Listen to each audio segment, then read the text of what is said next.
Good afternoon. I hope I'm audible, right? Yes, sir. Okay. So let us, please mute yourself. Please mute yourself.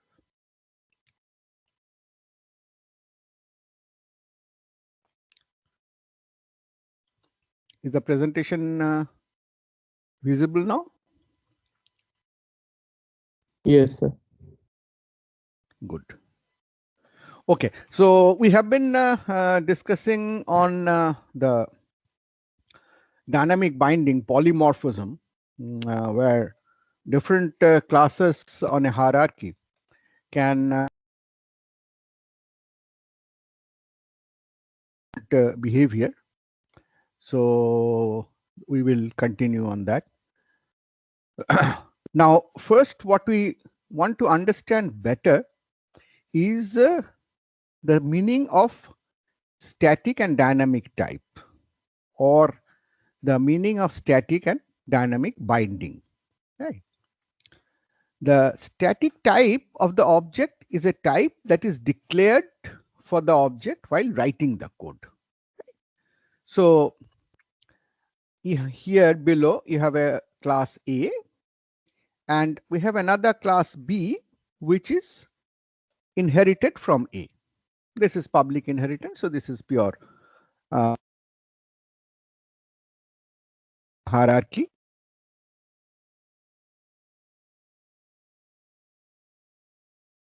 And can you hear me? I am hearing some. Sir, there are disruptions in the audio stream. Sir, your voice is breaking. Oh,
Sir, now we cannot hear you at all.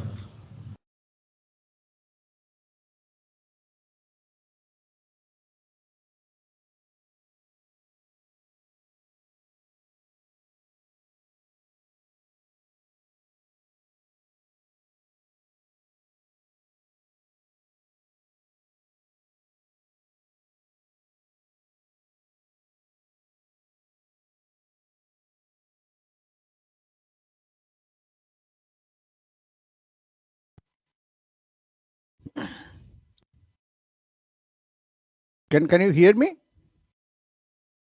Yes, sir. Yes, sir. Yes, sir. Okay, I was having some problem. I don't know what's wrong with this Teams. So I can share the presentation. I hope you can see that. Yes, sir. Okay. So the static type of an object is a type that is declared for the object while writing the code. A and B, B is A. Now, if I write A star P, that is a type of P, is what you see in the code, which is a pointer to class A. So it is a pointer to a class A type of object. That is what the compiler gets to see. That is a static type. Static because it is happening at the compilation time, whose other reference is often static time. The dynamic type of the object is determined by the type of the object to which it currently refers. This is different. So in P now, I'm making an assignment by dynamically creating an object of class B. So the object point that I get from this new B is a pointer to an object of class B, whereas P is a pointer to an object of class A. So the static type of P, what the compiler gets to see, is A, whereas the dynamic type of P, that is the type of the actual object that P is pointing to, is B. The compiler does not see the dynamic type, because you can understand that this could happen in terms of the code flow anywhere, anyway. You can get that pointer from some other pointer and so on, right? So that is the basic difference between the static and the dynamic type. And this difference in C++ can happen only in terms of the object class hierarchy. It is not possible in other cases, because we have seen that casting pointers of any other kind can at times be done forcibly, but actually are not semantically consistent. I will make a reference to, you had an extensive lecture by Professor Abir yesterday on Python. Python is a language which is completely dynamically typed, where the compiler does not consider any type at the compilation time or at the code, but it tries to derive the type based on the object it is actually dealing with. C++ does not have that flexibility. It is statically typed, but in this particular case, the pointer P has a dynamic type which is different from its static type. Now, based on this, we have two concepts. One is called static binding. When a function invocation binds to the function definition based on the static type of the object. Yeah, I know the static type of the object, and I invoke a function. Sir, your voice is not clear.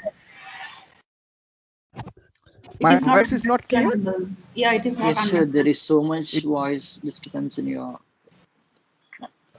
Okay, so let me again disconnect and come back. What else to do? Can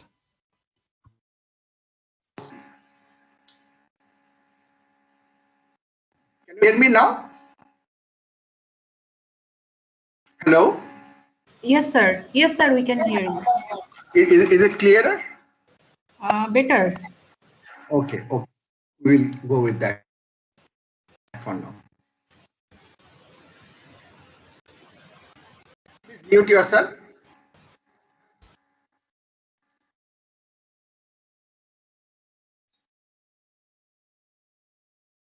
So you're back to the slide. So static binding is when the function invocation binds to the function definition based on the static type of the object. I know the static type, compile time type. This is done at the compile time, and from that I resolve which function will be invoked. So normal function calls, overloaded function calls, overloaded operators are all static binding. Dynamic binding, which is called late binding, is when a function invocation binds to the function definition based on the dynamic type of the object, not on the static type. So static type could be something different, but it will decide on which function to call, which function to bind, depending on the runtime type of that object. So virtual functions are examples of such dynamic binding or late binding. So I talked about this earlier also, but I'm just making it more explicit. So this is a clear example of static binding.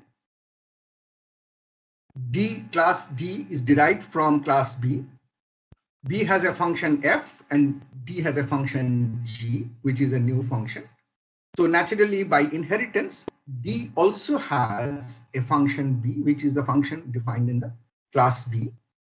So if I invoke b.f, I get the f function of b. If I invoke d.f, I also get the B function of F, because the compiler statically knows that the type of D is class D, which has inherited a function F from B, which is B colon colon F, and it binds to that function.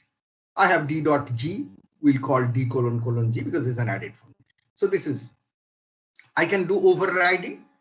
When I do overriding, again, I have static binding here, where the function F in D has overridden the function F in B. So that function F in B is now masked, that cannot be called. So if I call B dot F, B colon colon F is called, because statically I know the type of B is class B. Similarly, if I do D dot F, now D colon colon F is called, because I statically know that the type of D is class B. It masks the base class. This is what, again, we have seen, that if we do inheritance and also do overriding and overloading, then this is what happens. I have F and G, D inherits both of them and calls all calls by B or D goes to the B class functions. But if D inherits and overrides F int, then when I call D dot F3, it calls D colon colon F int. If it overloads the function F from B, that function gets called when I call D dot F with red, and so on. So this is the basic static mechanisms that we have seen. Now, since if I override a function, then if I overload a function, if I overload a function, then the original function in the base class gets hidden. So if I have a class A and B is a, then A has a function F. So I have inherited that, but I have overloaded with F int. Right? So if I overload it with F int, then I will not be able to call with the B object, with the object B, I will not be able to call B dot F with parentheses.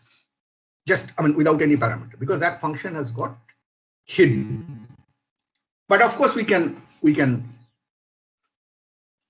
work around that by doing the using construct we saw earlier also. I can say using A colon colon F, which will mean that B now has two versions of F function. One is A colon colon F, which is coming through using, and the other, which is the overloaded version that it has added. So this is the basic mechanism. Now you dynamic binding. Dynamic binding is here we have two classes B and D.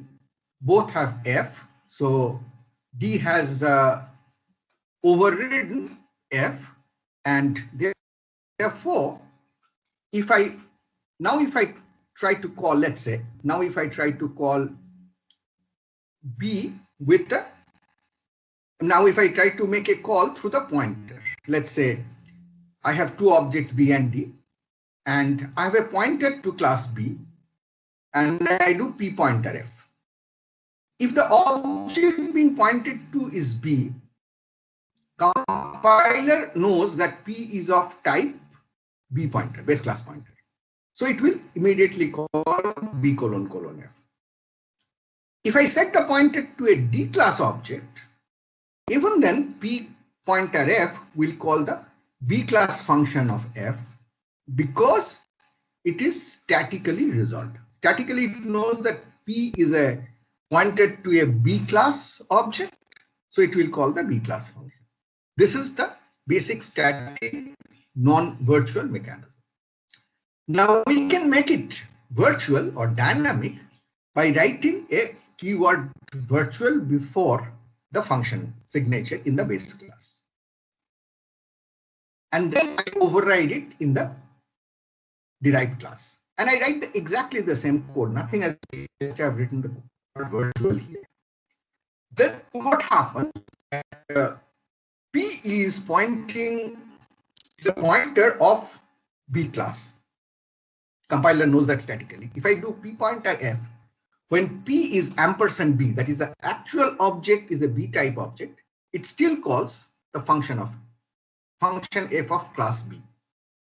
But if I set p to the address of a d class object by ampersand d, then p pointer f, it statically it would say that it should call b colon colon f, but because of this virtual keyword, this will now be dynamically resolved based on the type of the actual object being pointed to, which is a d class object, and it will call d colon colon f. This is the basic idea of dynamic binding. And over a class hierarchy, when you override functions, this is the basic difference between static binding and dynamic binding. So this is something of an example we saw earlier. We can quickly go through again. We have f and g, two functions. You can clearly see f is non-virtual, g is virtual.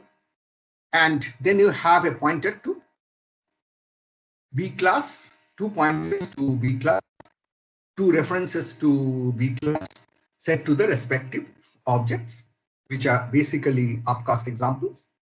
Now, if you call the functions by the object, which you can always do, it is always statically bound. It will always call the function of the class to which that object is an instance of. So they are all statically bound. But if you call through the pointer, then the non-virtual function, particularly the case to see is the case of PD pointer f. That is interesting. Here, if you have a static binding, then PD is a pointer of type class B. So it calls B colon colon f. But if you do PD pointer G, this is a virtual function. So knowing that PD actually is pointing to a D class object, it will call the D class function, which is D colon colon G. So that is the basic difference. Similar thing will happen if you use reference also. But if you directly use object, it is always static binding. There's no difference in terms of the behavior of virtual and non-virtual functions if you are calling them on the object.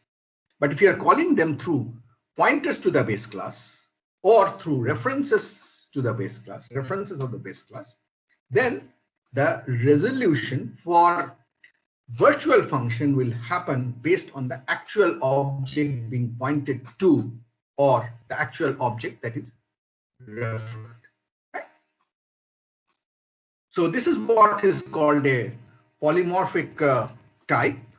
Dynamic binding is possible only for pointer and reference, as we have said. It can be overwritten and so on. So this is any class containing a virtual member function by definition or by inheritance is called a polymorphic type. A hierarchy may be polymorphic or it may be non-polymorphic. And as we'll see that in usual design, a non-polymorphic hierarchy usually will have not much value.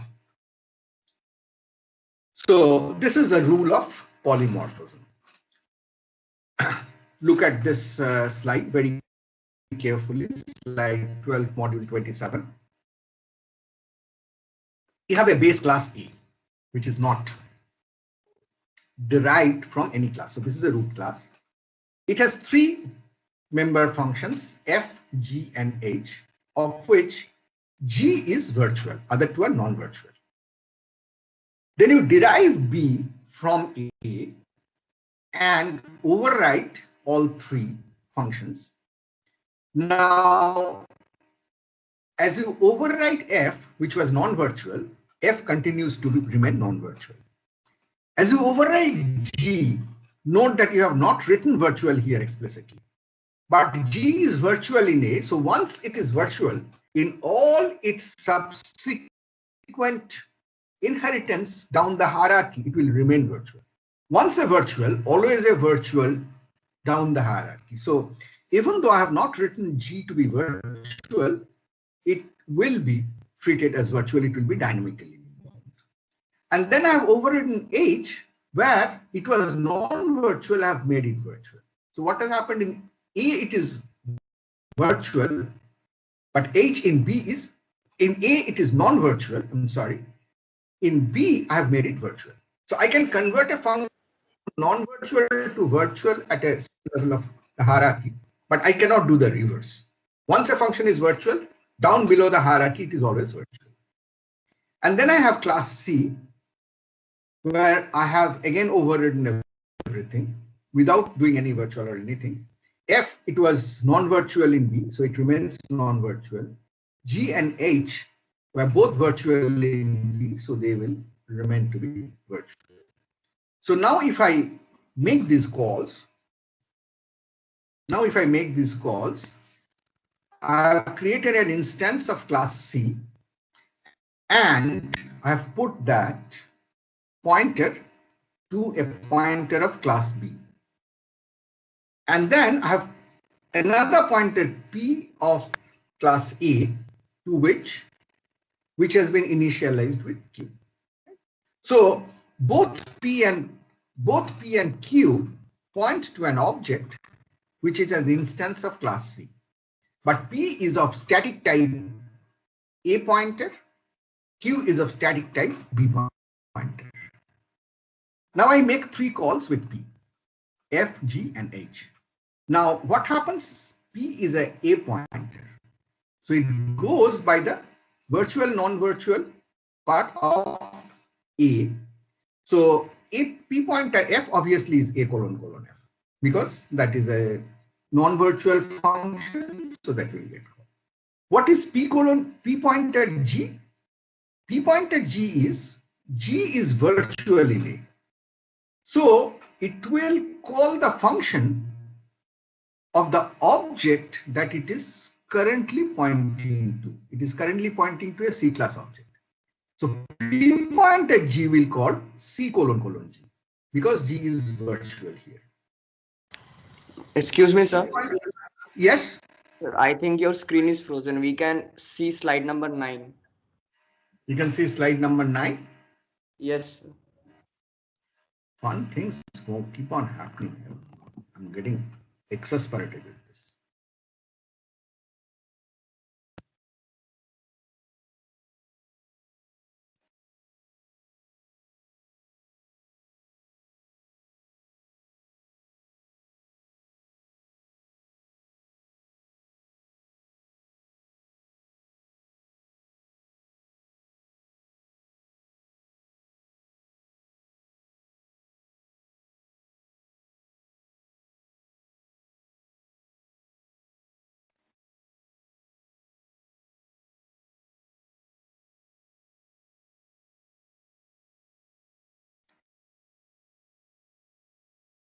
Can you see slide 12 of module 27 now?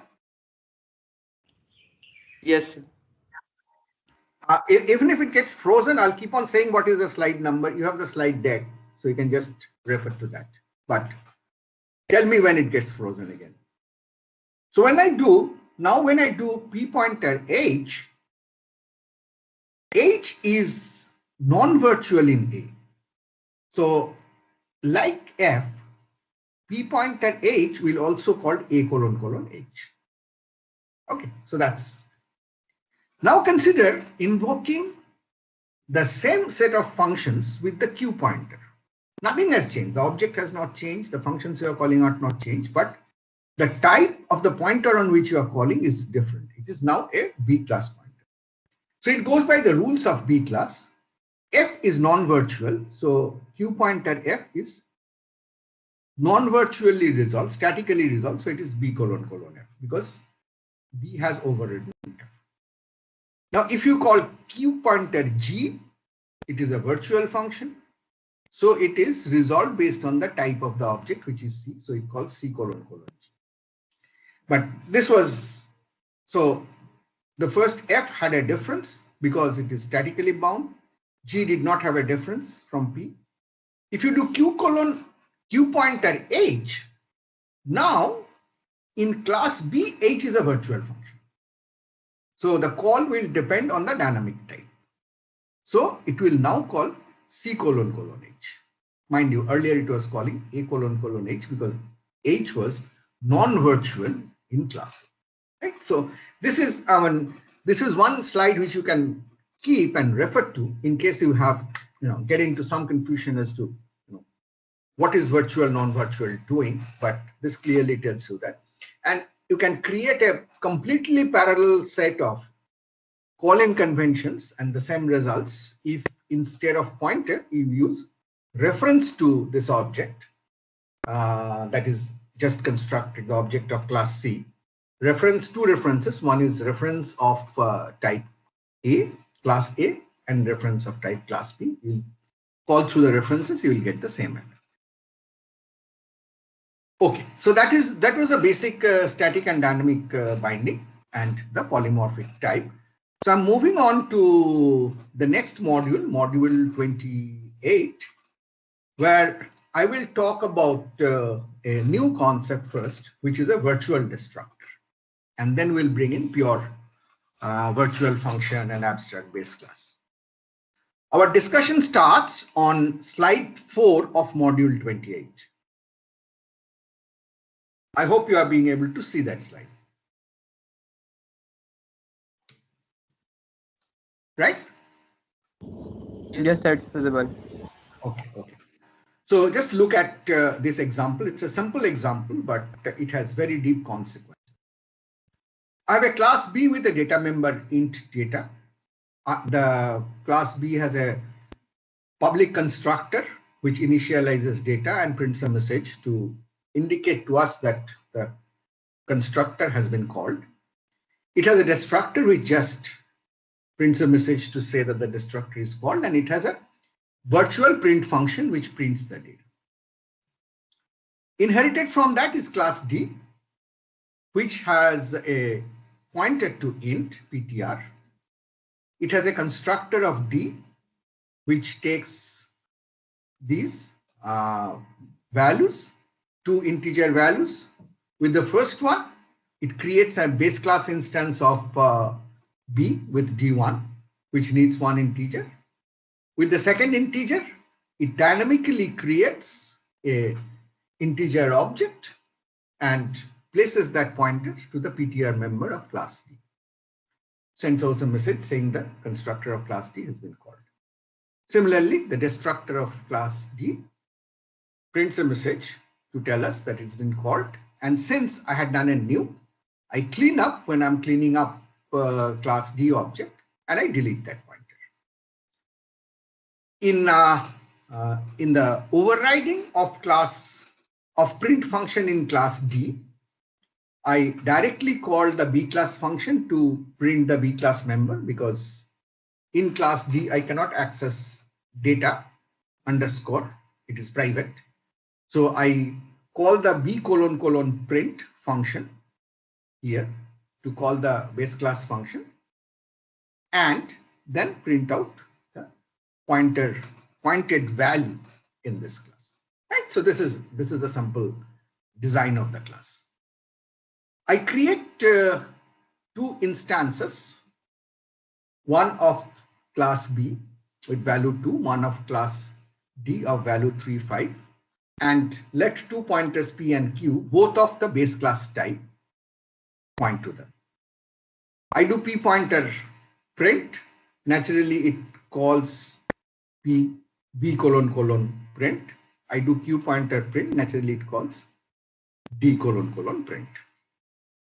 Then I delete these objects to clean up the objects that I had created, and I return. Right. So I apparently have written a perfect, clear code in terms of this. Right? Now let's see the output to understand what's actually happening.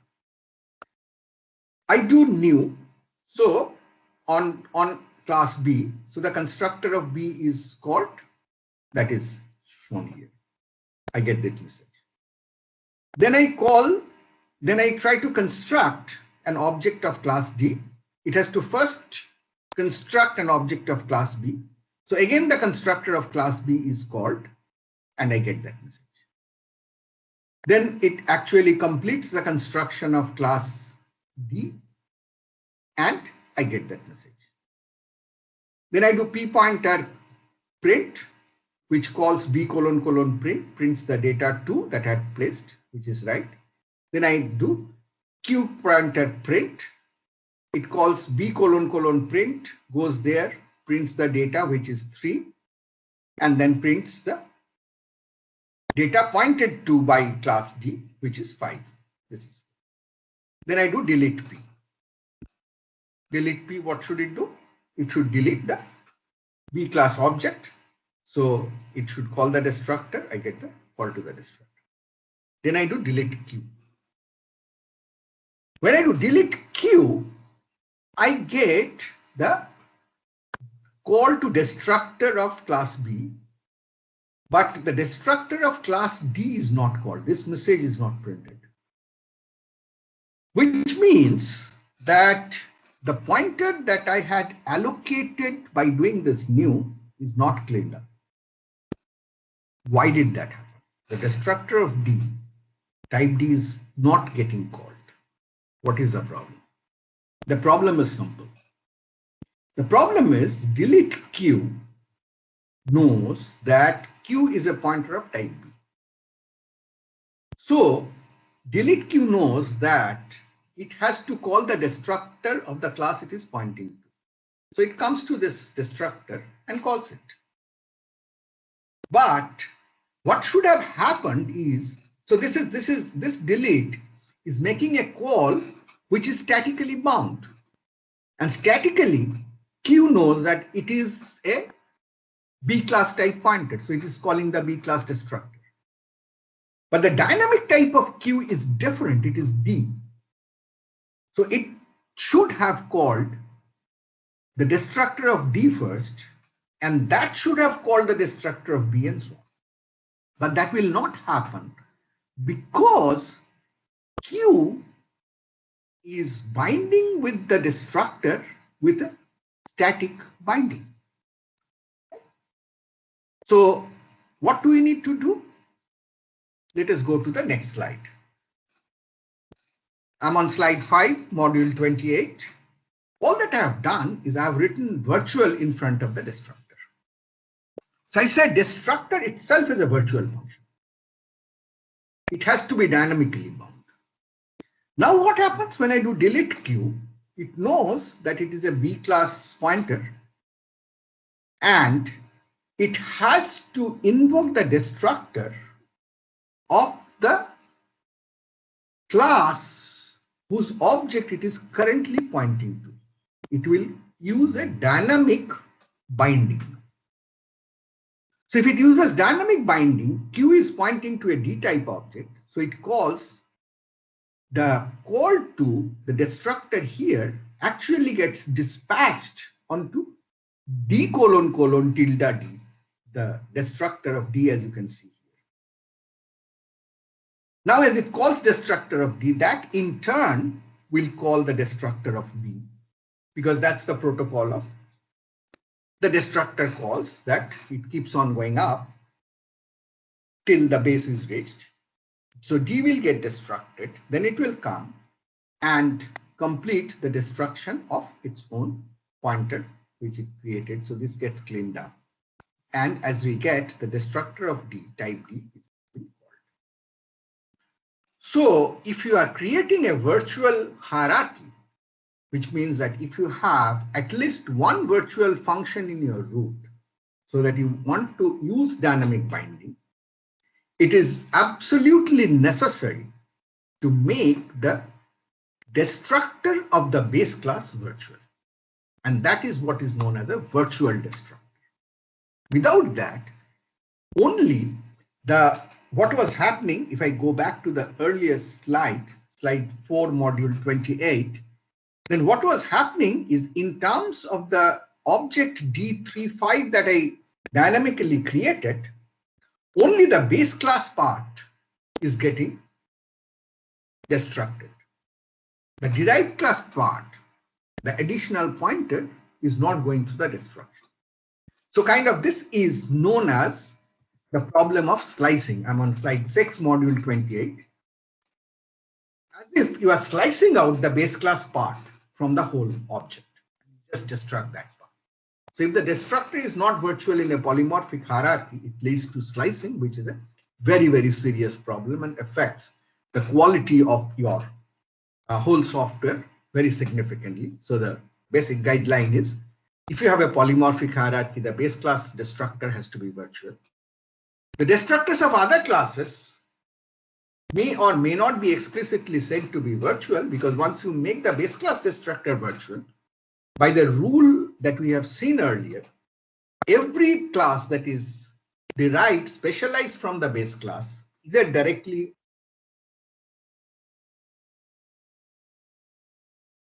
necessarily be treated as virtual.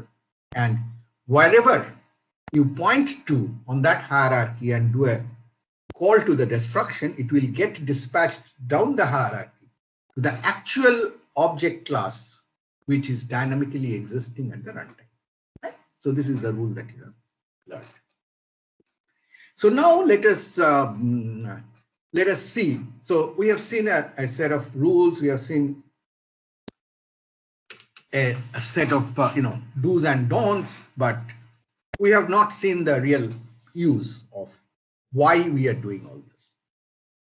So for this, let us consider a different hierarchy. I'm using hierarchy of shapes, which is, if you open any book on object-oriented programming or C++, you'll probably see this hierarchy. This is most widely used. So this is basically kind of the idea is taken from that, whereas the phone hierarchy was my own creation.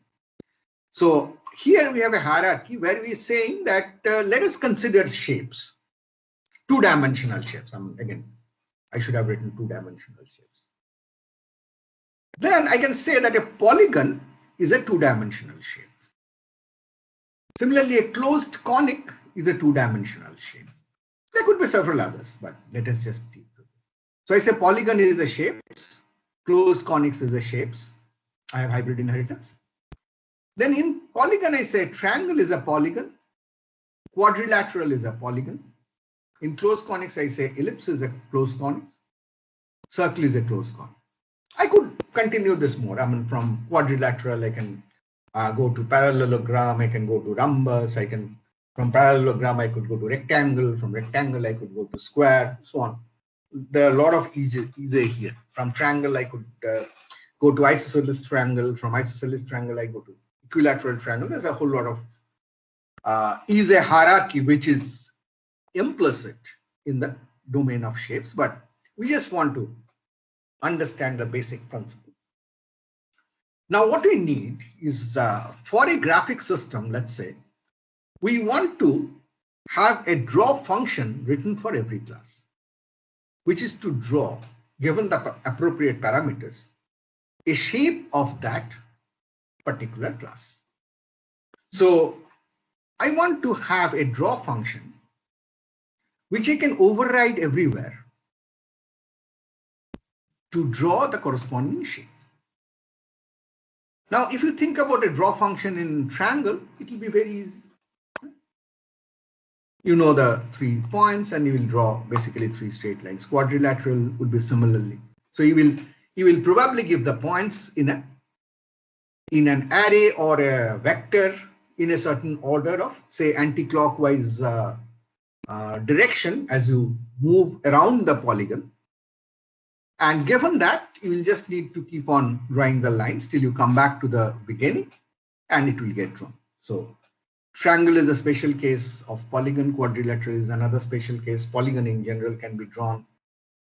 Ellipse or circle can be drawn by the well-known Breschenum's algorithm. I do not know if you have done graphics, then you know. Otherwise, know that there are very easy, well-proven algorithms to draw circles, ellipse, and so on. Now the question is, so if I have to do this kind of virtual stuff, then given a collection of shape objects on my canvas, on the graphic screen, I could have some polygons, some triangles, some quadrilaterals, some ellipses, some circles, and so on, a collection of maybe 20 objects floating around on my canvas. And from that collection, I want to, for every object on that collection, I just want to call the draw function and want that object to get drawn. Which, given the virtual functionality we have seen, will be possible if we hold every object by a pointer to the root class, shapes, and just invoke draw on that pointer. Then if that object actually being pointed to is a triangle, then the overridden draw function of the triangle class will get called. If it is that of a circle, then the overridden draw function of circle will get called, and so on. So that's what we are trying to do. So we need to make draw everywhere to be a virtual function. So what do? We make draw virtual in the root class shapes. Then down the line, whenever I override the draw function in a respective class, then it becomes a virtual function. It remains a virtual function. Now we get into a difficulty. One, the difficulty is for polygon I know how to draw. For circle I know how to draw. For ellipse I know how to draw. For a generic concept like shape, how do I draw? Shape could be anything. So while I know that I want to call this function as draw, but I do not know what code I can write for this. What should be the body of this function?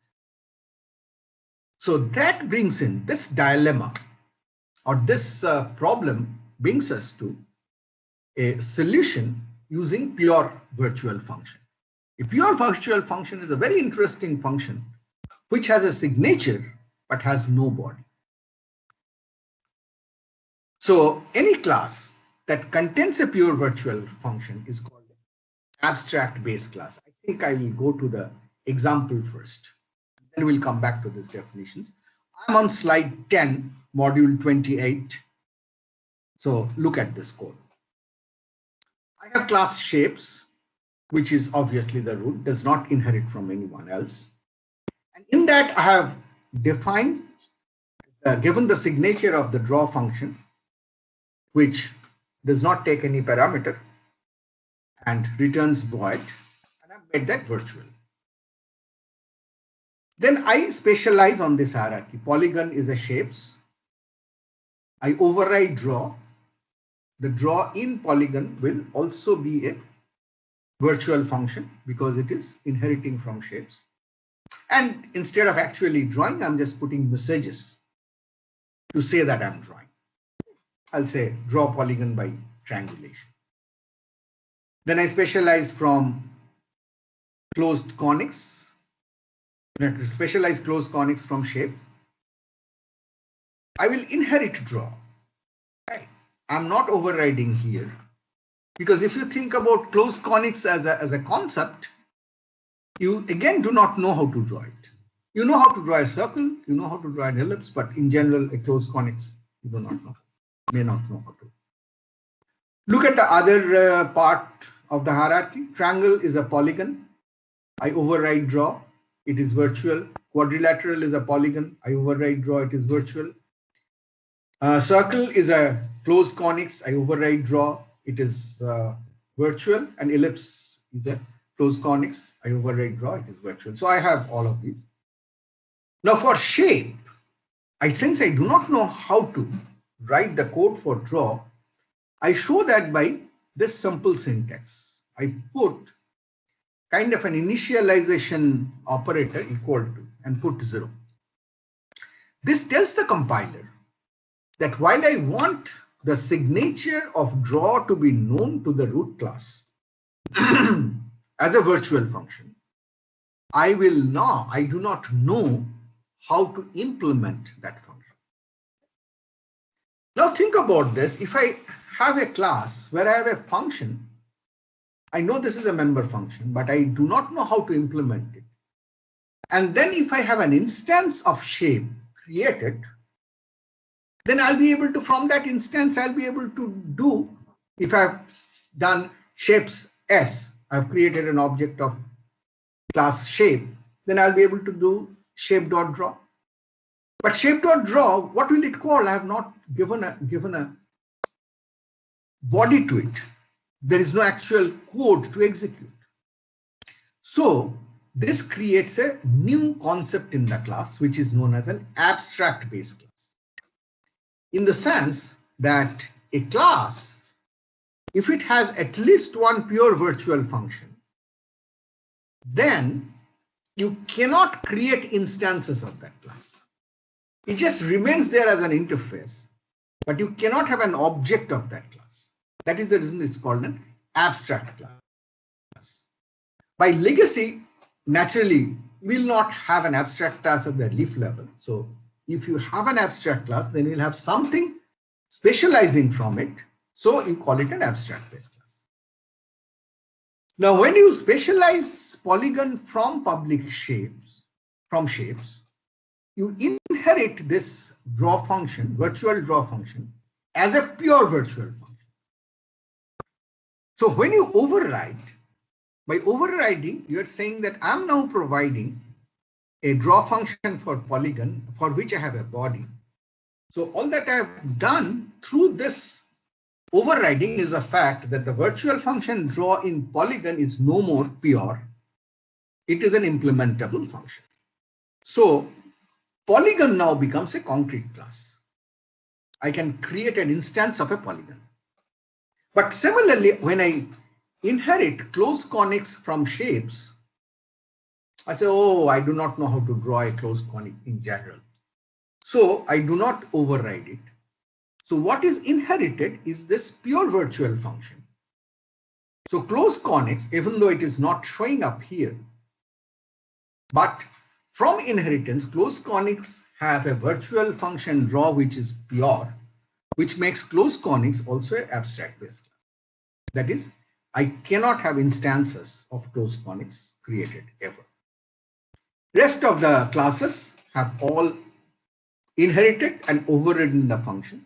So they have changed the pure virtual function drawing shapes into non-pure virtual function with implementation, and they become concrete classes.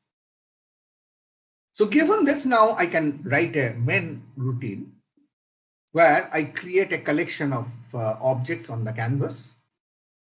I do a new triangle. This creates a triangle. I do a new quadrilateral. I do a new circle. I do a new ellipse. And I initialize an array of shapes pointer with these pointers. So shapes ARR0 is a pointer to shape type, shapes class, but it actually points to a triangle class object, and so on. So now to draw, I can write a beautifully simple code. All that I do is I write a for loop. You'll see later on if we use vector and iterators on that, it will get even more compact. So I have to run through these objects, these pointers. So I start with an index 0, go up to the number of elements. So the next code is basically to find number of elements, which is size of the array divided by the size of every element, which is shape star. This will give you the number of elements. So that's how I will go. Plus plus I. So keeps on incrementing 0, 1, 2, 3. And on every pointer I do, I call draw. So what will happen on ARR0? The draw of triangle function will get called. What will happen on ARR1? Draw of quadrilateral function will get called. And so on and so forth. The beauty of this whole code is, think about, it does not matter what is the collection that you do, as long as you create objects which come from some class that is inherited from shape on this RR. This code will perfectly work. This draw code on the canvas will perfectly work.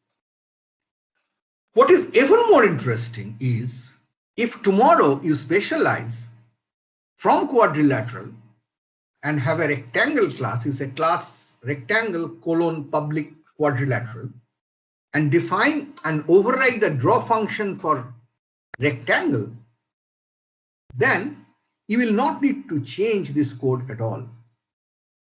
Everything will work as it were.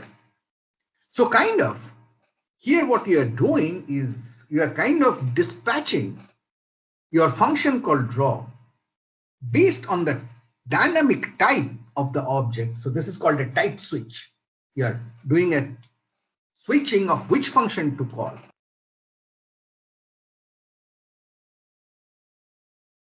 Of different function pointers when we introduced function pointers for implementing calculator. Here, you are doing that quite implicitly and in a quite extensible form.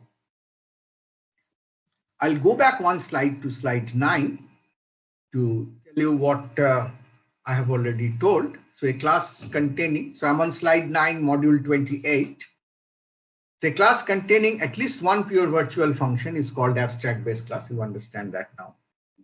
Pure virtual functions may be inherited or defined in the class.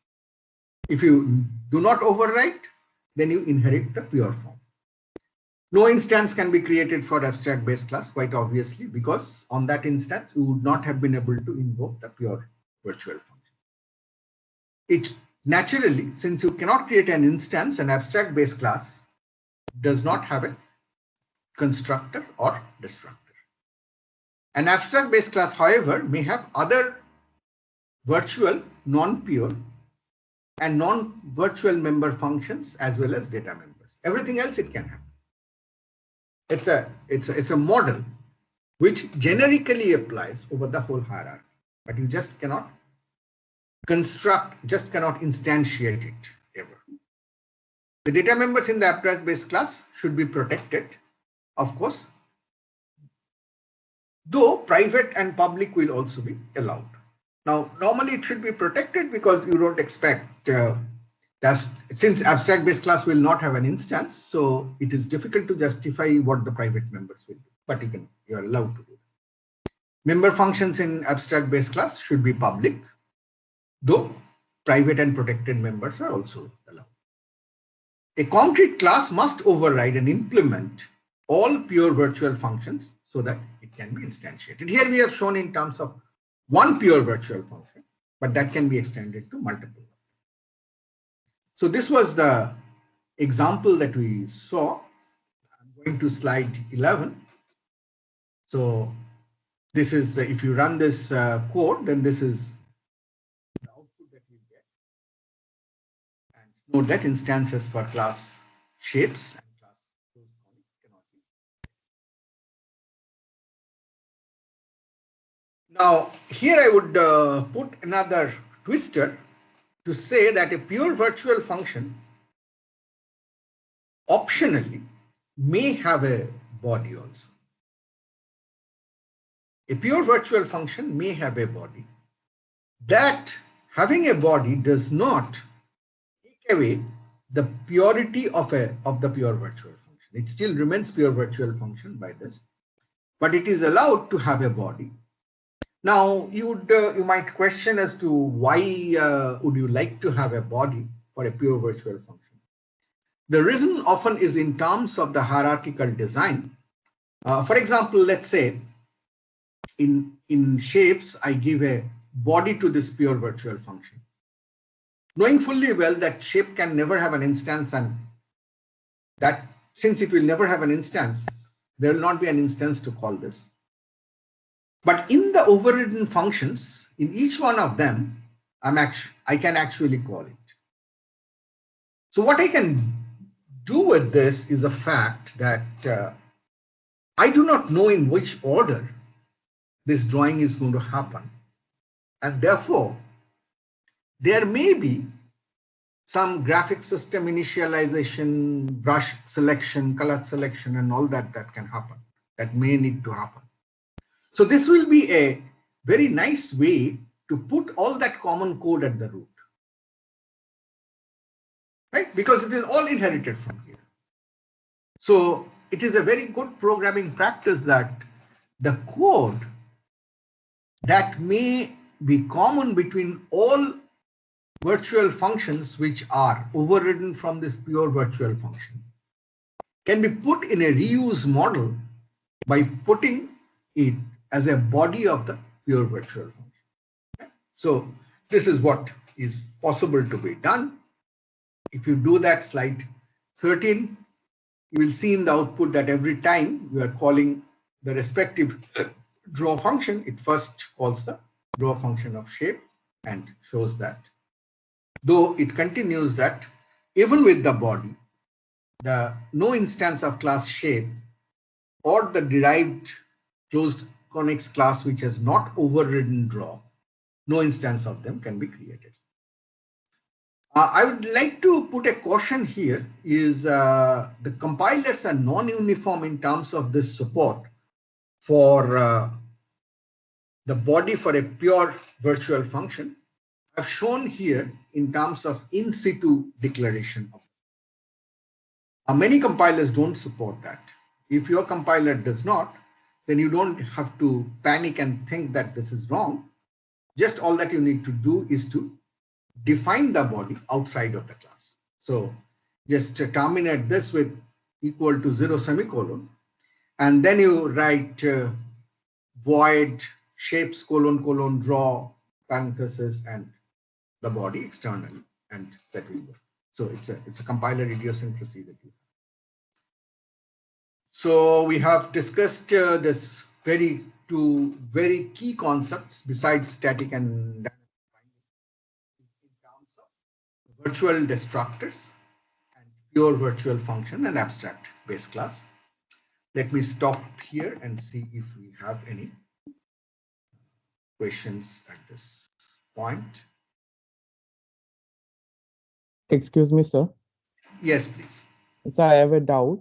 So in Yes. the abstract base class, if there are more than one pure virtual function, and Yes. I create a derived class which overrides only one of the virtual functions, so will Then the the derived class continues to be an abstract base class. Okay, so we cannot instantiate the derived class. Obviously, and see, the logic is very simple. If you what you are saying by saying that a function is purely virtual, you are saying that I do not want to talk about its implementation. So even if a class has one pure virtual function, you cannot have an instance of that because that instance would have invoked that pure virtual function. So if your abstract base class has two pure virtual functions, the derived class has to override both of them in a non-virtual manner. Only then it will become a concrete class. Are you getting me? So I could have one base class having two pure virtual functions. Derived from that, another class which has overridden one with a non-pure virtual function, but has not overridden the other. So it still remains to be an abstract base class. Then I have another class which is derived from this, which is making that other pure virtual function in terms of an overridden non-pure virtual function. Then this third class only becomes concrete.